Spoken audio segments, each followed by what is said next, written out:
Hello Ayamutty വെളിച്ചെണ്ണയാണോ? വെറും വെളിച്ചെണ്ണയല്ല, പിടിച്ചാ കിട്ടാത്ത വെളിച്ചെണ്ണ അയമുട്ടി വെളിച്ചെണ്ണ. നന്നായിട്ട് വെളിച്ചെണ്ണയാണ്. ഹലോ വെളിച്ചെണ്ണ സ്ഥലല്ലേ? ആ വെളിച്ചെണ്ണന്റെ സ്ഥലമാണ്. ഞങ്ങളെ ഇവിടുന്ന് കുന്നമംഗലത്ത് വിളിക്കണേ. കുന്നംകുളത്തുനിന്നാ? കുന്നംകുളല്ല, കുന്നമംഗലം. പറഞ്ഞോളി. അതെ, ഇവിടെ ഒരു കല്യാണ പരിപാടി നടന്നുകൊണ്ടിരിക്കുക. ആയിക്കോട്ടെ. ഒരു 50 ലിറ്റർ വെളിച്ചെണ്ണ വേണ്ടിയല്ലോ. 50 ലിറ്ററോ 100 ലിറ്റർ ഉണ്ടാവും. ഇവിടെ വേണ്ടാതെ കെട്ടിക്കിടക്കുക വെളിച്ചെണ്ണ. അല്ല, ഉണ്ടാവോ? സാധനം ഉണ്ടാവോ? ഓ, ഇഷ്ടം പോലെ ഉണ്ട്. ഉണ്ടാവില്ലേ? അല്ല, എന്ത് വില ഉണ്ട് ഇപ്പൊ ലിറ്ററിന്? എന്ത് വില ഉണ്ട്? അല്ല, അത് ഞാൻ ഇപ്പൊ അങ്ങോട്ട് ചോദിച്ചാണ്, എന്ത് വില ഉണ്ട്? അതന്നെ ഞാൻ ചോദിക്കുന്നത്, എന്ത് വില ഉണ്ട് ഇപ്പൊ വെളിച്ചെണ്ണയ്ക്ക്?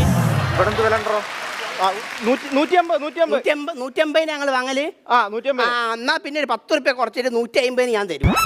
അല്ല, 80 10 കുറച്ചിട്ട് 150 എന്ന് പറയുമ്പോ 80 10 കുറച്ചാ 150 ആയില്ല. ഞങ്ങോട്ടും ഇങ്ങോട്ട് വർത്താനം വേണ്ട, 150 തരാം. 150 അല്ലേ? എന്നാ പിന്നെ ഞങ്ങൾ ഇപ്പൊ തന്നെ ആളങ്ങോട്ട് വിടാ. നിങ്ങളൊരു കാര്യം ചെയ്യണോ? അല്ല, ഇപ്പൊ 50 ലിറ്റർ അറിയുമ്പോ ഞങ്ങൾ മൊത്തത്തിൽ ഇപ്പൊ എത്ര റുപ്യ തരേണ്ടി വരും?